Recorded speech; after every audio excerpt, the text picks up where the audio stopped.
I've always been a light sleeper, but lately, even the slightest noise jolts me awake.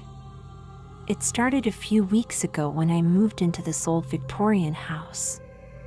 The rent was suspiciously cheap, but I didn't think much of it at the time. I should have known better. The first few nights were uneventful, just the usual creaks and groans of an old house settling. But then the whispers started. At first, I thought it was just the wind, or maybe my neighbors talking outside. But as I lay in bed, straining to hear, I realized the whispers were coming from inside my room. I'd bolt upright, flicking on the lamp, but the room would be empty. As soon as I turned off the light, the whispers would start again. Unintelligible at first, but growing clearer with each passing night. "She's awake," they'd hiss. "She can hear us." I told myself it was just stress, lack of sleep playing tricks on my mind. But deep down, I knew something was terribly wrong. One night, I woke to find my bedroom door wide open. I always close it before bed, I'm sure of it. As I stared into the darkness of the hallway, I saw something move. A shadow, darker than the surrounding gloom, sliding along the wall. My heart pounding, I reached for my phone to use as a flashlight. But as the beam illuminated the hallway, there was nothing there. Just the faded wallpaper and dusty floorboards. I got up, my bare feet cold against the wooden floor, and moved to close the door. That's when I saw it, a handprint, stark against the white paint of the door. A child's handprint, too small to be mine. I stumbled back, my mind reeling. There were no children in this house. I lived alone. The next morning, I convinced myself it had been a dream. The door was closed, and there was no handprint to be seen. But the feeling of unease lingered, making it hard to concentrate at work. My coworker, Emily, noticed my distraction. "You look like you've seen a ghost," she joked. If only she knew how close to the truth she was. That night, I hesitated before turning off the lights. The room felt different somehow, the shadows deeper, the silence more oppressive. As I lay in bed, I could have sworn I heard the faint sound of a child's laughter echoing from somewhere in the house. I must have eventually drifted off, because the next thing I knew, I was jolted awake by a crash from downstairs. My heart raced as I sat up, straining to hear. Footsteps, slow and deliberate, were coming up the stairs. I reached for my phone, but my fingers met empty air. It wasn't on the nightstand where I always left it. Panic rising in my throat, I looked around the room. There, on the dresser across the room, I saw the faint glow of my phone screen. But I hadn't put it there. I never put it there. The footsteps were getting closer. I could hear them creaking on the landing outside my room. My breath caught in my throat as I saw the doorknob slowly begin to turn. I wanted to scream, to run, but I was frozen in place. The door swung open, revealing nothing. The hallway was empty. But the footsteps continued, now in my room. I could hear them circling my bed, could feel the presence of something standing over me. But there was nothing there. "Who's there?" I managed to croak out, my voice barely above a whisper. The response came not in words, but in a sudden, bone-chilling drop in temperature. My breath fogged in front of me as the room grew so cold it hurt to breathe. Then, slowly, words began to form in the mist of my breath. "We've been waiting for you," they spelled out. I scrambled out of bed, my feet tangling in the sheets and sending me crashing to the floor. I crawled towards the door, my mind blank with terror. As I reached the threshold, the door slammed shut. I yanked on the handle, but it wouldn't budge. I was trapped. Behind me, I heard the creak of bed springs, as if someone or something had just sat down on my bed. Slowly, I turned around. There, sitting on the edge of my bed, was a little girl. She looked solid, real, except for the fact that I could see right through her to the wall behind. Her eyes, dark hollows in her pale face, were fixed on me. "Do you want to play?" she asked, her voice echoing as if from a great distance. I shook my head, pressing my back against the door. "You're not real," I whispered. "This isn't happening." The girl's face twisted into a grotesque smile, her mouth opening far wider than should be possible. "Oh, but I am real," she said. "We're all real. And now that you're here, we'll never be alone again." As she spoke, more figures began to materialize around the room. Men, women, children, all with the same hollow eyes and transparent bodies. They moved towards me, their hands outstretched.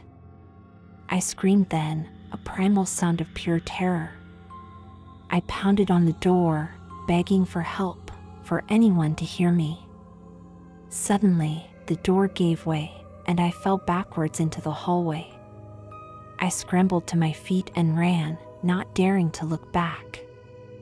I took the stairs 2 at a time, nearly falling in my haste to reach the front door. As I burst out into the cool night air, I could have sworn I heard that child's laughter again, followed by a chorus of whispers, "You'll be back." They always come back. I ran down the street in my pajamas, not stopping until I reached the 24-hour diner at the end of the block. The waitress took one look at my pale face and trembling hands and brought me a cup of coffee without a word. As the adrenaline wore off, I tried to make sense of what had happened. Had it all been a nightmare? A hallucination brought on by stress and lack of sleep? But I could still feel the cold touch of those ghostly hands, still see the little girl's impossible smile when I closed my eyes. I stayed in the diner until dawn, nursing cup after cup of coffee. When the sun finally rose, I gathered my courage and went back to the house. I had to know if it had been real. Everything looked normal in the harsh light of day. My bedroom was just as I'd left it, no sign of the supernatural visitors from the night before. I almost convinced myself it had all been a bad dream. Then I saw it. There, on the mirror above my dresser, written in what looked horribly like blood, were the words, "Welcome home. We've been waiting for you." I packed a bag with shaking hands and left, vowing never to return. But as I drove away, I couldn't shake the feeling that something had followed me. In the rearview mirror, I caught a glimpse of a small, pale face in the back seat, smiling that too wide smile. I blinked, and it was gone. But the whispers remained, barely audible above the sound of the engine, "You'll be back." They always come back. Now, as I sit in this motel room, jumping at every sound, I can't help but wonder, did I ever really escape? Or am I still there, trapped in that house, living out some twisted nightmare? All I know is that I'm afraid to sleep. Afraid of what I might see when I close my eyes. Afraid that if I do, I'll wake up back in that room, surrounded by those ghostly figures, with no escape. So I stay awake, night after night, telling myself that it wasn't real. That ghosts don't exist. That I'm safe now. But in the dark corners of the room, in the shadows cast by the flickering motel sign outside, I see movement. And sometimes, just as I'm about to drift off, I hear a child's laughter, followed by that familiar whisper, "Do you want to play?" Days have passed since I fled that haunted house. but sleep still eludes me. Every time I close my eyes, I see that little girl's face, her mouth stretched in that impossible smile. The motel room has become my prison, the walls closing in with each passing hour. I've tried to rationalize what happened, to convince myself it was all a product of an overactive imagination. But the memory of those cold, ghostly hands reaching for me feels too real to dismiss. Last night, desperate for rest, I finally succumbed to exhaustion. But the nightmare that followed made me wish I'd stayed awake.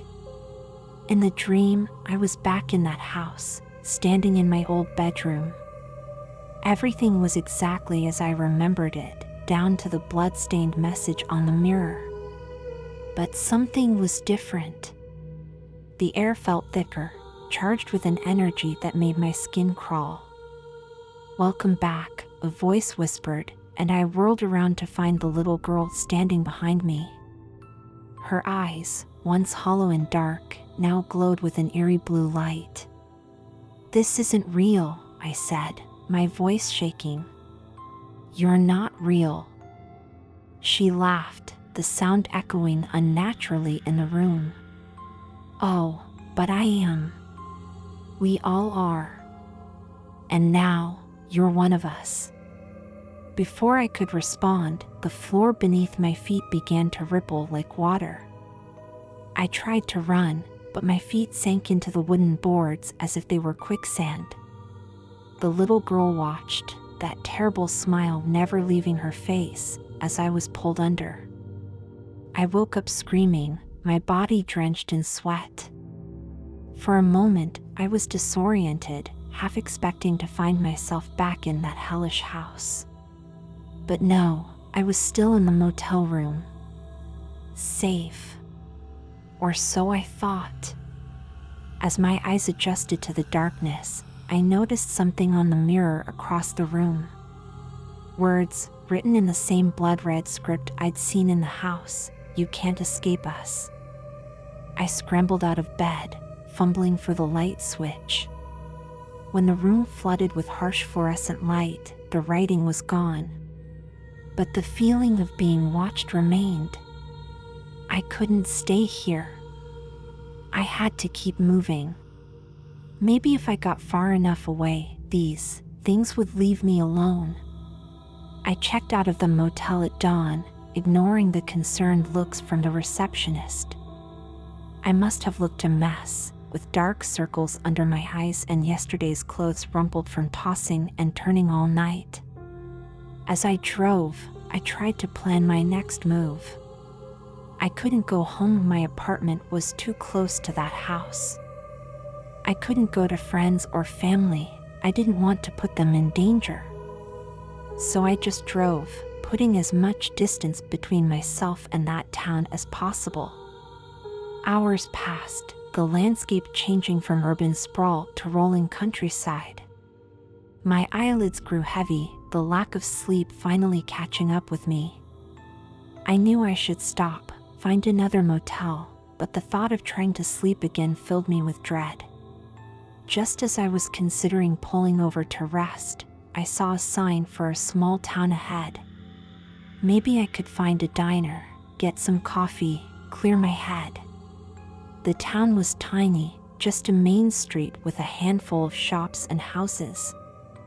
As I drove down the empty street, something felt off.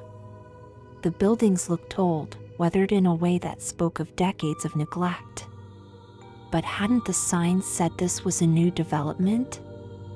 I parked in front of a diner, its neon open sign flickering weakly in the growing dusk. As I stepped out of the car, a chill ran down my spine. The street was completely silent. No birds, no distant traffic, not even the hum of electricity. Just an oppressive, unnatural silence.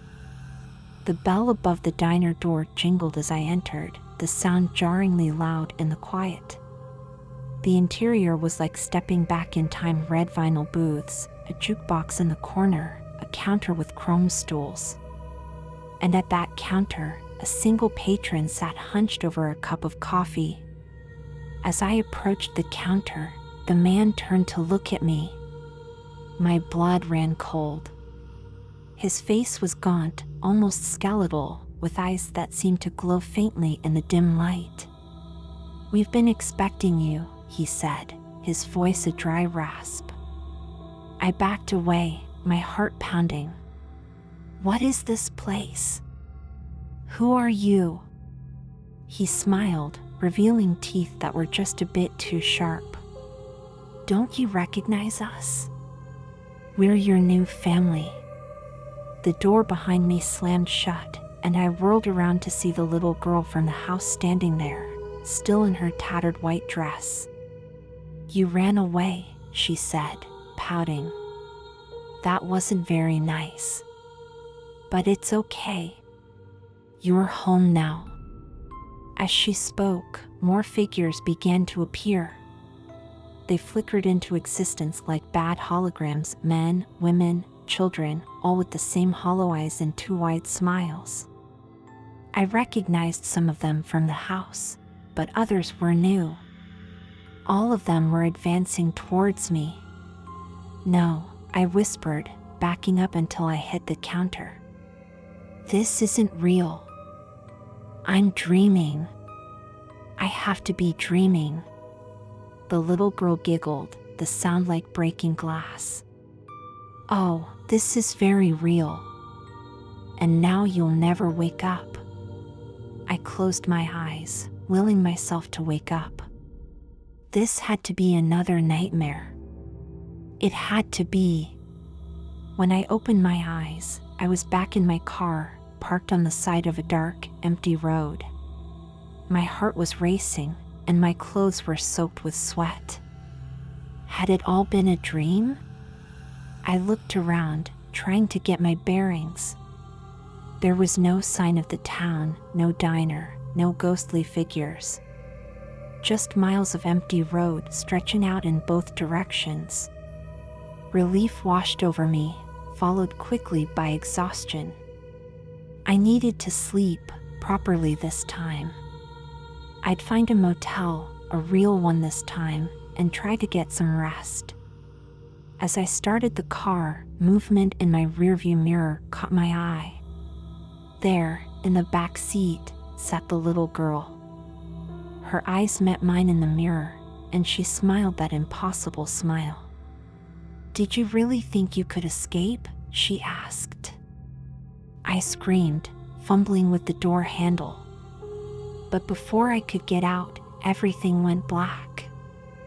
I woke up gasping, back in the motel room where this all started. Sunlight streamed through the gaps in the curtains, and for a moment, I felt a glimmer of hope. Had it all been one long, terrible nightmare? But as I sat up, I noticed something on the nightstand. A small, antique key that I'd never seen before. And next to it, a note written in familiar, blood-red script. "The door is always open. We're waiting for you to come home." I picked up the key with trembling fingers. It was heavy, the metal cold against my skin. I knew, with a certainty that chilled me to my core, that this key would fit perfectly in the lock of that old Victorian house. As I stared at the key, I felt a pull. A whisper in the back of my mind, urging me to go back. To unlock that door and step inside. To join the others. I stand now at a crossroads. Do I run again, knowing they'll always find me? Or do I go back, face whatever waits for me in that house? The key sits heavy in my pocket as I check out of the motel. My car is waiting in the parking lot, and I know that once I start driving, I'll have to make a choice. As I pull onto the road, I catch a glimpse of movement in my rearview mirror. A small, pale face, smiling that too wide smile. And I realize, with a mixture of terror and resignation, that the choice has already been made for me. The road stretches out before me, leading me back to that house. back to the whispers in the dark and the ghostly figures that wait for me. I don't know what will happen when I walk through that door. Will I become one of them? Will I find some way to end this nightmare once and for all? All I know is that I can't run anymore. Whatever waits for me in that house, I have to face it. Because if I don't, these ghosts will haunt me forever, always one step behind, always waiting in the shadows. As I drive, the whispers grow louder. They're in my head now, a chorus of voices urging me on. Promising answers, promising peace, promising an end to the fear and exhaustion. The sun is setting as I pull up in front of the old Victorian. It looks the same as it did the day I fled, but now I can feel the malevolence radiating from it. The windows seem to watch me as I step out of the car, the key clutched tightly in my hand. With each step towards the front door, the whispers grow louder. I can make out words now, promises and threats intermingling. Welcome home. You'll never leave again. We've missed you. Join us. My hand shakes as I insert the key into the lock. It turns smoothly, as if the lock was made for this key. As if it's been waiting for me all this time. The door swings open, revealing the darkened interior of the house. The air that rushes out is cold, carrying the scent of dust and decay. And underneath it all, the faint smell of something metallic. Something like blood. I stand on the threshold, my heart pounding so hard I can feel it in my throat. This is my last chance to run, to try and escape whatever fate awaits me inside. But I know now that running is futile. These ghosts, these entities, whatever they are, they'll always find me. The only way out is through. As I step inside, the door slams shut behind me. The whispers rise to a fever pitch, and the air around me seems to shimmer with otherworldly energy. And there, at the foot of the stairs, stands the little girl. Her smile is wider than ever, her eyes glowing in the gloom. Welcome home, she says, extending her hand towards me. We have so much to show you. As I reach out to take her hand, I feel the last vestiges of my old life slipping away. Whatever I am now, whatever I'm about to become, there's no going back. The little girl leads me up the stairs, into the waiting darkness. And as we ascend, I hear the whispers one last time, you're one of us now. Forever. The story ends here, but the nightmare? The nightmare is just beginning.